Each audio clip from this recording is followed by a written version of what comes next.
sobre herança. Diga comigo, herança. Quando a gente fala de herança, nós falamos de algo que alguém conquistou por nós. A herança, ela é nos dada quando temos o direito de herdá-la, mas aquilo que é recebido como herança, foi alguém que conquistou por nós. E se tem algo importante que alguém conquistou por mim e por você, foi a vida eterna. Amém? Jesus conquistou.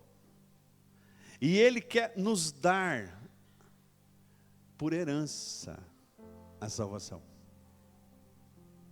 Então Ele veio e Ele conquistou, Ele construiu o caminho para o céu. E Ele nos oferece este caminho por herança. Mas você deve saber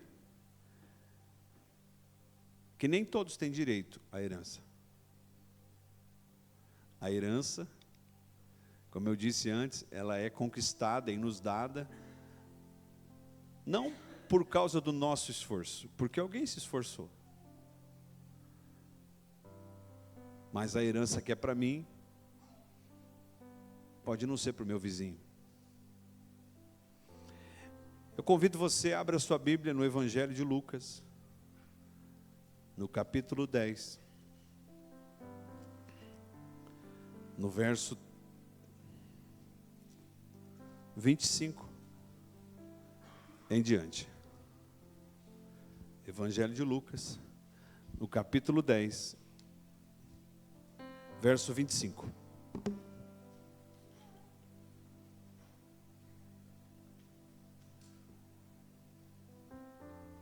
Amém? Eu me lembro que eu era pequeno, criança, e tinha um livrinho lá na casa do meu pai que falava dessa história, dessa parábola. Talvez seja uma das parábolas mais conhecidas da Bíblia. Tem filme que fala do bom samaritano, tem quadro do bom samaritano. E hoje nós vamos mais uma vez permitir que o Espírito Santo fale conosco através, por meio desta parábola. Certa ocasião, um perito na lei, um mestre na lei, levantou-se para pôr Jesus à prova. Ele perguntou: Mestre, o que eu preciso fazer para herdar a vida eterna? Eu gostaria que durante todo esse culto, você permitisse que o Senhor falasse contigo sobre esta pergunta.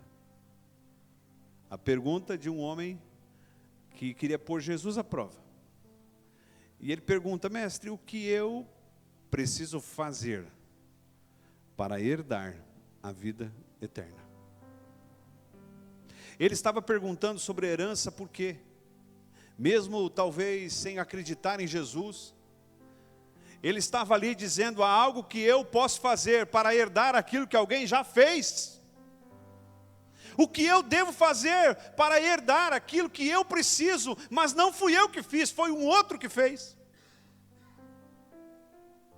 Irmãos, a vida eterna não sou eu que conquisto, eu herdo. Não posso com as minhas forças, não posso com a minha intelectualidade, não posso com a minha religiosidade conquistar a vida eterna. A única coisa que eu posso é herdar a vida eterna. O apóstolo Paulo escreve aos Colossenses dizendo que esta herança, ela é herdada por meio da fé, e isso não vem de nós. É dom de Deus. Então guarde aí no seu coração durante todo este culto esta pergunta. A pergunta de um mestre da lei, que queria pôr Jesus à prova, e que hoje nos ensina. E Jesus então faz uma outra pergunta para ele, verso 26. O que está escrito na lei? Respondeu Jesus.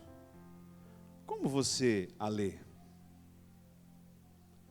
Ele respondeu: ame o Senhor, o seu Deus, de todo o seu coração, de toda a sua alma e de todas as suas forças e de todo o seu entendimento. E ame o seu próximo como a si mesmo. Disse Jesus: você respondeu corretamente. Faça isso e viverá. Jesus está dizendo a ele: faça isso e você vai ter esta herança. Mas ele, querendo justificar-se, talvez não você, mas alguém você conhece que sempre quer se justificar. Todos nós, quando erramos, quando estamos equivocados, antes de admitirmos o erro, o que nós tentamos? Justificar-se.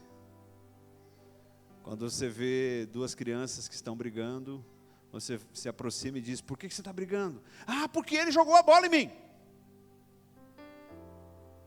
E aquele homem estava fazendo exatamente o mesmo, ele estava tentando se justificar, e ele então perguntou a Jesus, como que se não soubesse, e talvez não sabia mesmo. E ele diz: Jesus, quem é o meu próximo? E em resposta Jesus disse: um homem descia de Jerusalém para Jericó, quando caiu nas mãos dos assaltantes. Estes lhe tiraram as roupas e o espancaram e se foram, deixando ele quase morto. Aconteceu que estava descendo pela mesma estrada um sacerdote. Quando viu o homem, passou pelo outro lado. Então, vou dar uma paradinha aqui. A Bíblia diz que um homem descia de Jerusalém para Jericó. E quando ele caiu nas mãos de assaltantes, e esses lhe tiraram as roupas, o espancaram e se foram, deixando ele quase morto. E estava descendo pela mesma estrada, ou seja, também saindo de Jerusalém e indo até Jericó, um sacerdote. E ele, quando viu o homem, passou pelo outro lado. Cada um aqui um dia já desviou de alguém. E não estou aqui para dizer que você é obrigado a conviver com todo mundo. Tem gente que não tem jeito mesmo, gente. Tem gente que a gente tem que evitar mesmo. Não estou falando de ódio, de rancor. Estou falando que tem gente que não dá. Vocês sabem do que eu estou falando, né? Mas este é um caso em que o sacerdote, ele vê o homem caído ali, sem roupa, sangrando, espancado. E ele vinha na mesma direção, e quando ele vê, ele vai para o outro lado. Tem uma versão que diz que ele passou de largo.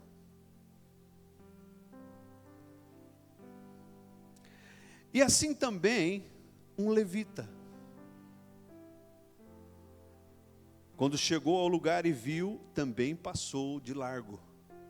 Passou pelo outro lado. Mas um samaritano, diga comigo, um samaritano. Estando de viagem, chegou onde se encontrava o homem, e quando o viu, teve piedade dele. Aproximando-se, enfaixou-lhe as feridas, derramou nelas vinho e óleo. Onde ele derramou vinho e óleo? Nas feridas. E depois colocou-o sobre o seu próprio animal, o levou para uma hospedaria e cuidou dele. No dia seguinte, deu 2 denários ao hospedeiro e lhe disse: cuide dele. Quando eu voltar, pagarei todas as despesas que você tiver. E Jesus então volta-se ao mestre da lei e faz uma nova pergunta. Ou ele responde à pergunta do mestre da lei: quem é o meu próximo? Com uma pergunta. Verso 36 diz: qual destes 3 você acha que foi o próximo do homem que caiu nas mãos dos assaltantes? Aquele que teve misericórdia dele, respondeu o perito na lei. Jesus então lhe disse: vá e faça o mesmo. Amém? Feche teus olhos um pouquinho, vamos orar de novo. Pai, no nome de Jesus, nós pedimos que o Teu Espírito Santo tenha liberdade nesta noite, uma noite de festa, de alegria, que o Senhor tenha liberdade de falar ao nosso coração. Eu repreendo aqui toda inquietação, toda sonolência, toda distração, e declaro que ninguém voltará para sua casa da maneira como chegou, mas antes será assim, tocado pelo Teu Espírito Santo. Fala conosco, Pai, em nome de Jesus, amém. Irmãos, algumas coisas assim são importantes a gente relembrar. Muitas você vai dizer: eu já sei, pastor. É importante a gente lembrar que este mestre da lei, um judeu, ele ouve uma resposta de Jesus envolvendo uma atitude de um homem cuja origem era de Samaria. Então Jesus, quando responde à pergunta de um homem que queria o pôr à prova, Jesus usa exatamente um povo do qual os judeus não gostavam. Sabe por que os judeus não gostavam dos samaritanos? Porque os samaritanos, eles não eram puro sangue. O que é uma raça puro sangue? É uma raça que não tem mistura. Os samaritanos eram um povo que foi misturado com os assírios, na época do cativeiro. Uma longa história. O fato é que ali, muitos samaritanos casaram-se com mulheres assírias e vice-versa, e o povo ficou mestiço. E por isso os judeus diziam que eles não podiam mais herdar a vida eterna, porque eles estavam misturados.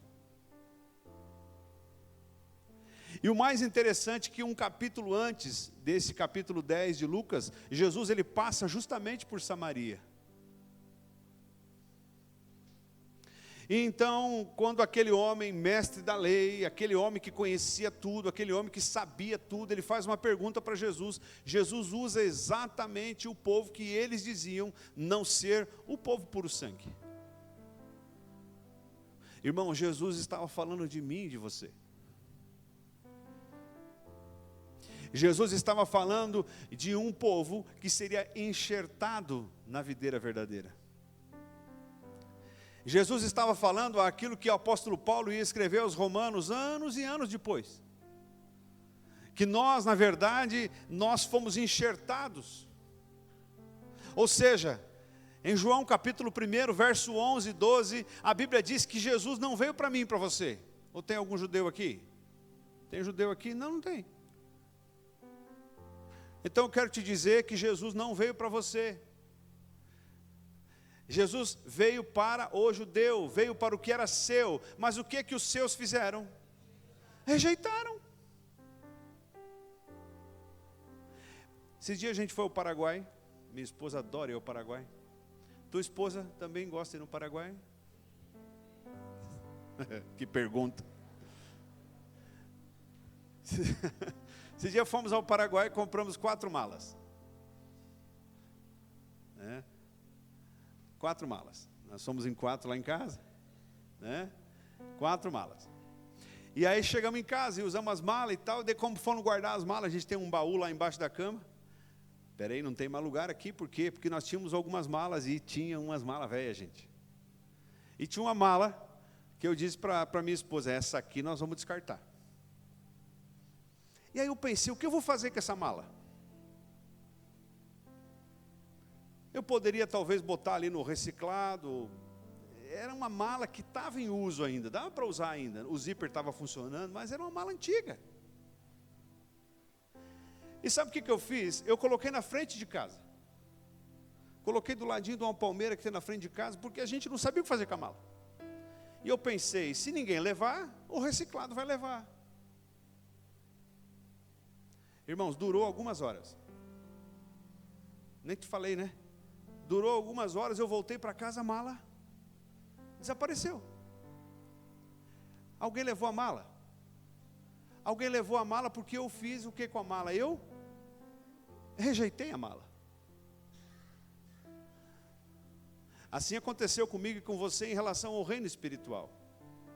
Jesus veio para o que era seu, mas os seus não o receberam. Deu-lhes então o direito de serem chamados filhos de Deus, todos aqueles que o recebem. Amém? Então, aquele mestre da lei, ele estava ainda achando que o Messias não havia vindo, não acreditava que Jesus era o Messias, e ele então põe Jesus à prova e disse, o que eu preciso fazer para herdar a vida eterna? E Jesus diz para ele, tu que é entendido na lei, o que a lei diz? Amarás o Senhor teu Deus com todo o teu entendimento, de todo o teu coração e com toda a tua força. E ao teu próximo como? A ti mesmo. E Jesus simplesmente diz para ele, sim, você respondeu bem, então faça isso e você vai viver. E ele diz, mas quem é o meu próximo? Como eu posso amar alguém que eu não conheço? E eu quero fazer da pergunta desse mestre da lei o ensinamento desta noite. Sem saber quem é o meu próximo, eu não posso amá-lo e, consequentemente, eu não posso herdar a vida eterna.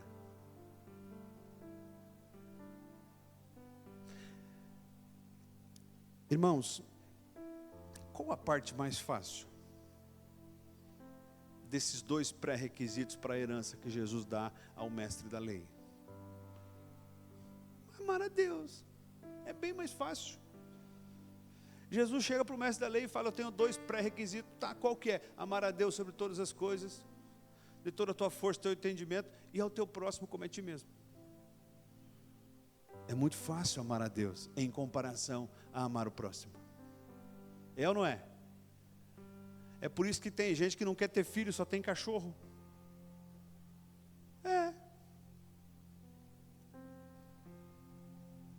Com todo respeito a quem gosta de animal de estimação, inclusive nós gostamos, e devemos respeitar os animais, mas bicho não é filho.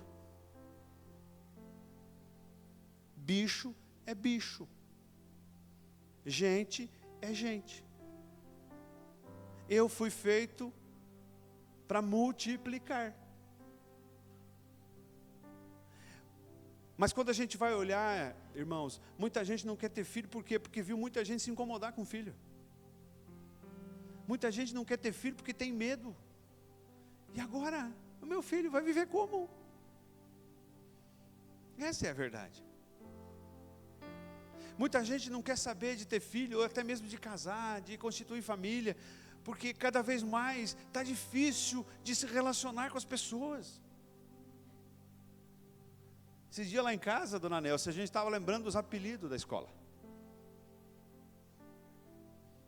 Não vão me processar, né? A gente cantava Ivete, canivete, cai no fogo, não derrete. Né? Era, né? Dumbo. Alguém foi chamado de Dumbo aqui. Né? Rolha de pulso. Pantera cor-de-rosa. Taquara de medir açude. Né? O irmão Leandro lá era o 7 meses. Quase morto, né, Leandro? Que chamava você? Quase morto. Gente, a raça humana está doente. E eu não estou falando de doença física, estou falando que a gente está ficando chato. Vou virar para cá porque eu vou falar da Maju. A Maju falou para nós o seguinte: vai ter show de calouros? Não, talento. Show de talentos na escola. Que legal, filha. Que legal nada. Falei, vai lá, pega o teclado, vai lá, canta e tal, talento. Irmão, eu no meu tempo, quando a gente esperava aquela semana. Quem foi desse tempo? Lembra dos teatros que a gente fazia na escola? Né? Fazia teatro, fazia encenação. Eu me lembro de um teatro uma vez que a gente simulou uma cesariana com uma motosserra. É tenso, irmão, era tenso. E era aquela gritaria, aquele povo, tá legal, né? Outra coisa que estava falando ontem com o irmão Jorge lá em Santa Helena, né? Tinha uma disciplina na escola chamada Educação Moral e Cívica. Quem foi desse tempo? Né? Não adianta falar que não foi, porque foi, né? Quem nasceu de 80 para baixo participou dessa disciplina. Educação Moral e Cívica ensinava a pessoa a ser patriota, a honrar a pátria, a amar a pátria.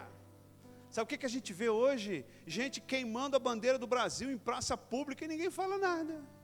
Bonito. Estamos perdendo valores estimáveis. Estamos perdendo valores que não poderíamos perder. E isso não é exclusividade do Brasil, é do mundo.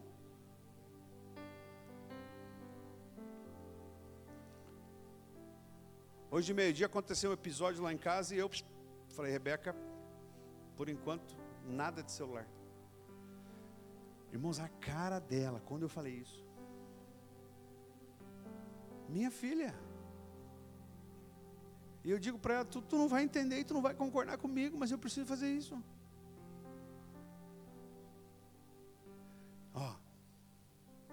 Eu estava antes lá atrás, deu um probleminha na mesa de som, vocês nem perceberam, né? E aí eu fui lá, e aí eu observei. Irmão, não leva a mal o que eu vou falar. Você não está proibido de fazer isso. Mas tinha 20, 30 pessoas com celular. Não é pecado isso. Mas isso pode ser desperdício. Desperdício de um tempo. Em que ao invés de pegar o teu celular para fazer um rios, é assim que fala? Um rios. Você poderia ter mergulhado na presença do Senhor.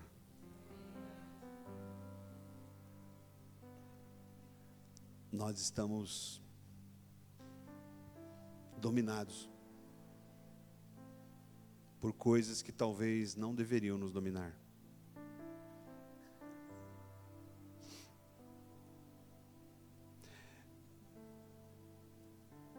Eu, hoje de manhã, acordei um pouquinho mais cedo e sempre no domingo eu gosto de ficar um pouco sozinho. E aí sentei lá em casa e fui ler o texto que eu ia ministrar. E Deus me falou assim, de maneira audível. Até pedi para minha esposa depois, o que você entende por indissociável? Parece um palavrão, né? indissociável. Eu peguei, eu sabia o que era, mas fui conferir. Uma coisa indissociável é uma coisa que não pode ser separado. Não pode acontecer se estiver separado. Por exemplo, um casamento sem amor não é mais um casamento. A pessoa pode estar lá ainda unida, morando no mesmo teto, mas o casamento já foi. Então, amor e casamento é algo indissociável. Jesus, ele diz que se eu quero herdar a vida eterna, eu preciso cumprir pelo menos 2 pré-requisitos. O primeiro, amar a Deus sobre todas as coisas, de todo o teu entendimento, com toda a tua força. E o segundo, e ao teu próximo como? A ti mesmo. Aí eu vou dizer, tá, mas eu quero só um. Não quero esse segundo. Indissociável. Você não tem essa opção. Significa, irmãos, que quando eu declaro meu amor a Deus, quando eu declaro que a minha vida pertence a Jesus, quando eu entrego a minha vida a Jesus, o amor ao próximo precisa vir junto. Junto.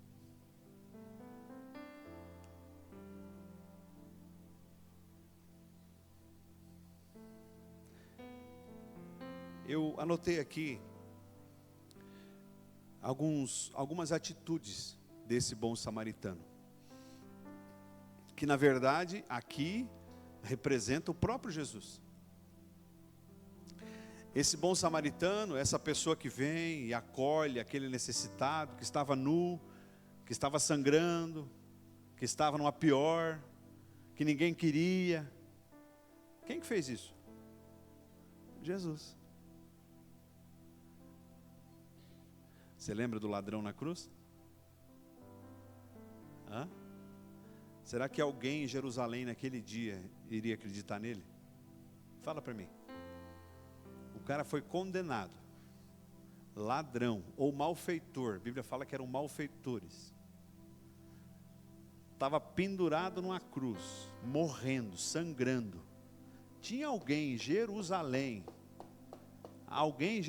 que queria ele, que acreditava nele? Não quero ser injusto aqui, mas talvez nem a sua família. Mas do lado dele estava Jesus. E ele olhou para Jesus e disse: Senhor, eu estou aqui porque eu mereço. Lembra-te de mim. É isso que Jesus faz por mim e por você. De um jeito ou de outro, irmãos, nós somos esse maltrapilho. De um jeito ou de outro, nós estamos nus. De um jeito ou de outro, a gente está jogado de lado.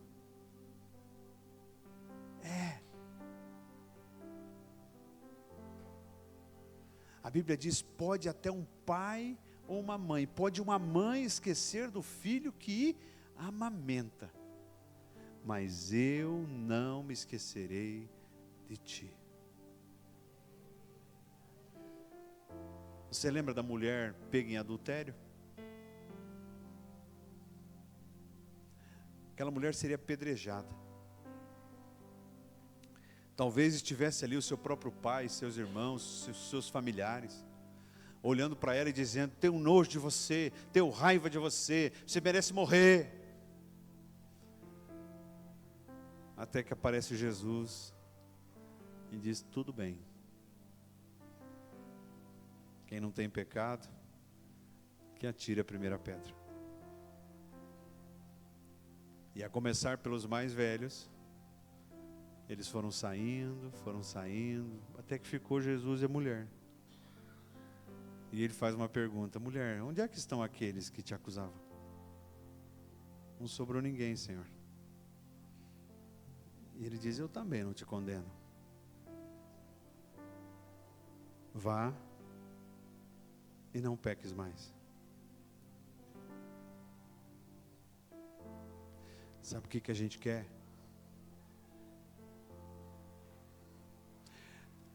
Nós queremos a compaixão e o perdão. Mas a gente não quer parar de pecar.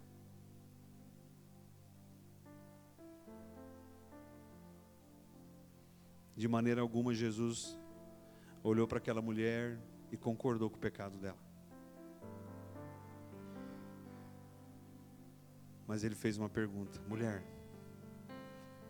eu não te condeno, mas começa de novo a tua vida. Para com isso que você está fazendo. Abandona a tua vida de pecado.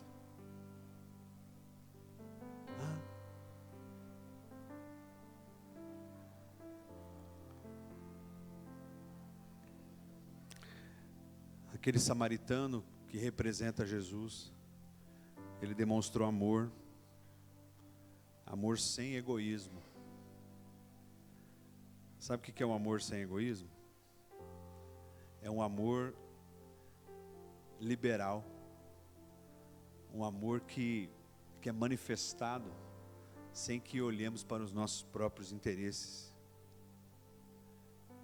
Você pode abrir comigo em Gálatas, no capítulo 6, no verso 2. Esse aqui, irmãos, talvez seja um dos maiores desafios do povo cristão. Gálatas 6, verso 2. Levem os fardos pesados uns dos outros, e assim cumpram a lei de Cristo.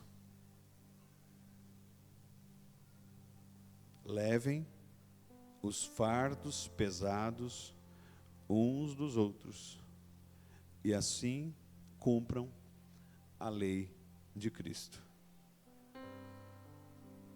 Quando a gente fala de amor sem egoísmo, é um amor manifestado no desejo de compartilharmos a força com o irmão. Talvez hoje tenha alguém perto de você que já esteve, que está no lugar onde você estava antes. Você já parou para pensar nisso? Você que teve talvez o teu casamento restaurado. Você sabia que pode ter alguém perto de você passando por um problema igual ou pior que você passou? Você que recebeu uma nova chance do Senhor na sua saúde, no seu trabalho, na sua profissão, no seu ministério. Lembre-se que tem alguém que talvez esteja precisando do teu testemunho. Esse homem, esse samaritano manifestou generosidade. Mas eu gostaria aqui de falar dos dois símbolos que ele usou: o vinho e o óleo.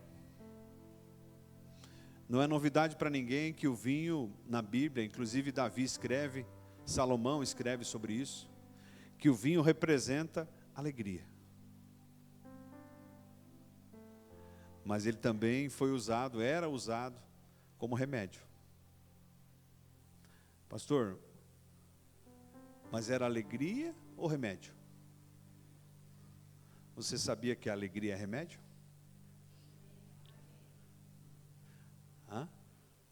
Você sabia que a maior parte da humanidade sofre de doenças chamadas psicossomáticas? Nós estamos aqui em mais de 100 pessoas. Mais ou menos 60% de todos que aqui estão, um dia já tomaram algum psicotrópico. Algum remédio para equilibrar o seu humor, para evitar que você caia em tristeza. para evitar a sua impulsividade, para fazer dormir, para fazer ficar acordado, para poder se concentrar. Não vou mandar você levantar a mão, mas eu me lembro sempre de uma conversa que eu tive.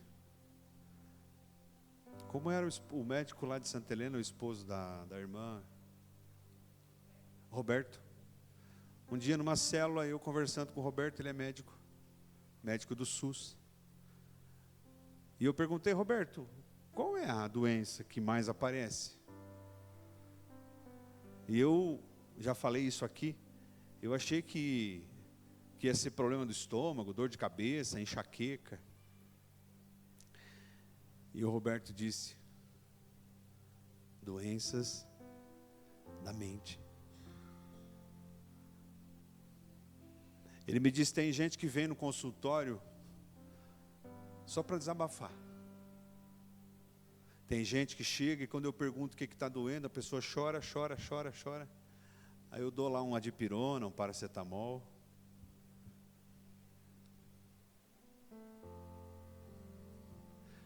Sabe por quê, irmãos? Porque não existe alegria verdadeira fora da presença de Jesus.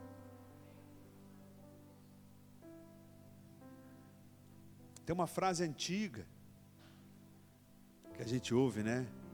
Dinheiro não traz felicidade.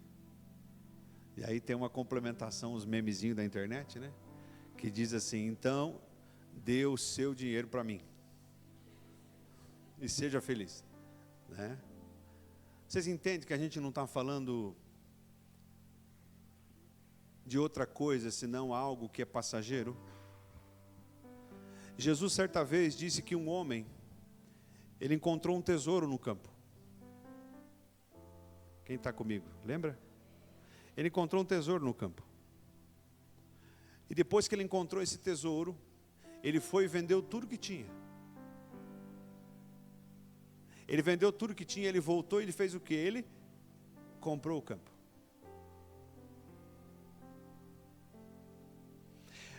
Outra vez Jesus, ele contou uma parábola, inclusive é o texto que dá origem ao nosso ministério. Ele disse, o homem prudente é aquele que construiu a sua casa sobre a rocha. Ele cavou até encontrar a rocha e ali ele construiu a sua casa. Vieram os ventos fortes, transbordaram os rios, vieram as enchentes e a sua casa não foi abalada. Mas o homem insensato é aquele que construiu de qualquer jeito, que construiu sobre a areia. Vieram os ventos fortes, vieram as tempestades, vieram as enchentes, transbordaram os rios e foi grande a sua ruína. O que uma parábola tem a ver com a outra, pastor? O primeiro, quando ele descobriu um tesouro no campo, ele voltou e fez o que com o que ele tinha? Vendeu tudo. Amém? Vendeu tudo. Jesus, quando conversa com Nicodemos, em João capítulo 3, ele diz, Nicodemo, necessário vos é nascer de novo. André, ninguém nasce de novo sem vender tudo.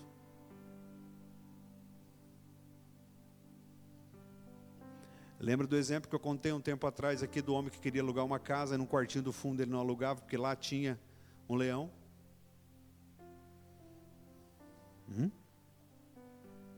E na segunda parábola, a semelhança está no cavar. Todos nós sabemos que ninguém encontra uma rocha sem cavar. Quando você vai plantar uma muda de árvore, o Alex que entende disso, se você for lá e fizer um buraquinho com a enxada e, vou deixar assim mesmo, é muito provável que aquela muda de árvore ela não vai vingar. Mas se você faz um belo de um buraco, se esforça, e aí coloca ela numa profundidade melhor, daqui a pouco ela cria raízes e ela fica forte. Nós não queremos mais cavar para encontrar nada.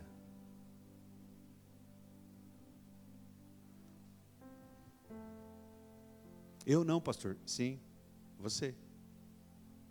Nós todos. Você já percebeu o que você faz quando o seu celular está lento? Hã? Você já percebeu o que você faz quando a pilha do controle da sua TV está fraca? Hã?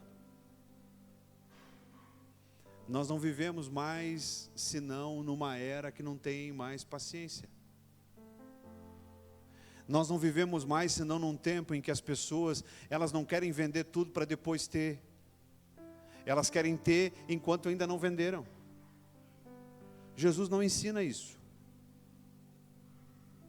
Jesus diz que há uma alegria verdadeira, essa alegria simbolizada pelo vinho derramado naquele homem que estava aonde? Ele estava nu, ele estava na valeta, ele estava sangrando, ele foi visto como alguém que não tinha mais valor.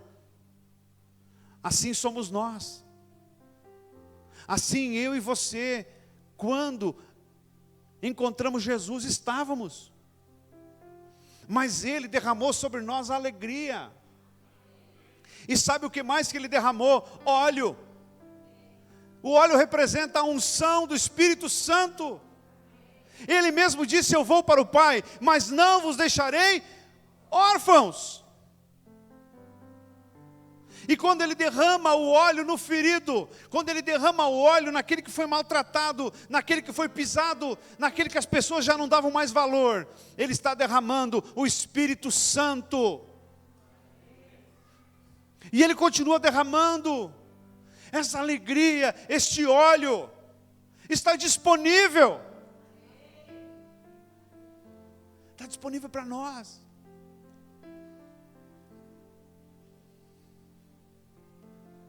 Jesus nos dá o melhor de todos os exemplos. Eu já estou encerrando, glória a Deus, aleluia. Para onde que Ele levou o ferido?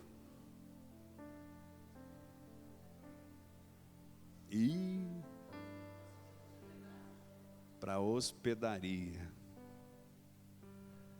Ele chegou lá na hospedaria e Ele falou para o dono da hospedaria: cuida dele.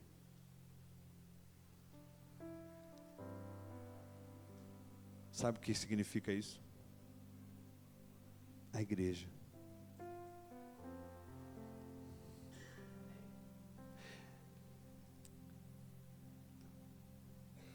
Eu já ouvi tanta gente me falar: pastor, eu estou firme com Jesus, mas não gosto de igreja não. Rapaz, difícil acreditar nisso, hein? É difícil. Não, eu não preciso ir no culto, não. Eu leio a Bíblia em casa. Eu faço ceia com a minha família. Cara forte.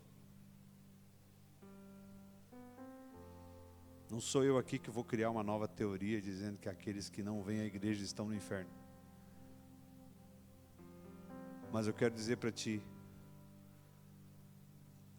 se você foi achado por Jesus, se você foi encontrado, jogado, e Ele derramou alegria e unção sobre a tua vida, o teu lugar é aqui. O teu lugar é aqui.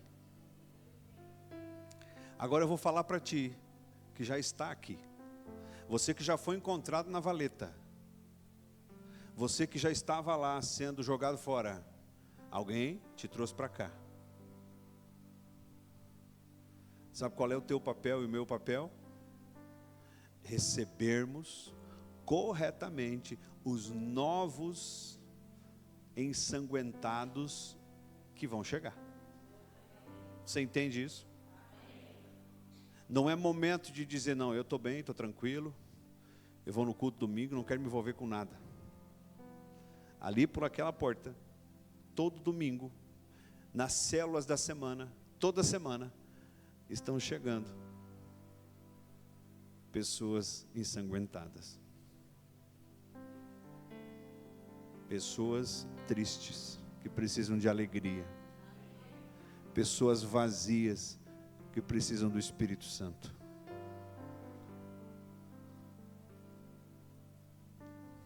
Alegrem-se, pois os seus nomes estão escritos nos céus. É por isso, irmãos, que Tiago diz que a fé sem obras é morta. Então eu e você, que já estamos na hospedaria, que já fomos acolhidos, eu e você que já usufruímos do pagamento. Ele pagou ou não pagou? Ele pagou 2 denários. E Jesus não está falando dos 2 denários em termos financeiros, ele está falando do pagamento da cruz. Ele pagou, ele rasgou todo escrito de dívida que era contra nós. Ele pagou a nossa conta, ele nos tirou da valeta, ele limpou os nossos ferimentos, ele derramou o óleo do Espírito Santo sobre nós, e ele nos trouxe para cá, para a hospedaria, porque ele quer fazer de nós novos homens e novas mulheres. Amém? Você recebe isso no teu coração? Amém? Fique de pé, quero orar com você.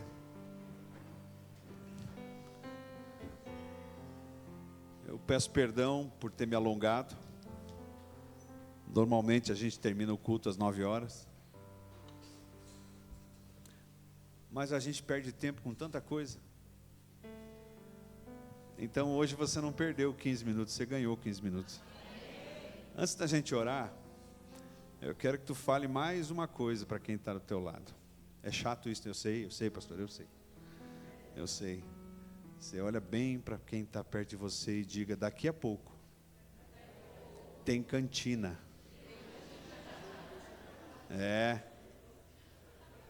Acharam que eu ia falar para você profetizar, né? Você pode profetizar que o irmão vai pagar para você. O que tem de lanche hoje? Pastel. Amém. Lembrando que todo esse dinheiro arrecadado na cantina é para o encontro de crianças, tá? Então, deixa Deus usar você depois. Compre lá um pastel, um refrigerante, né? Você vai chegar em casa, você vai comer igual, né? Então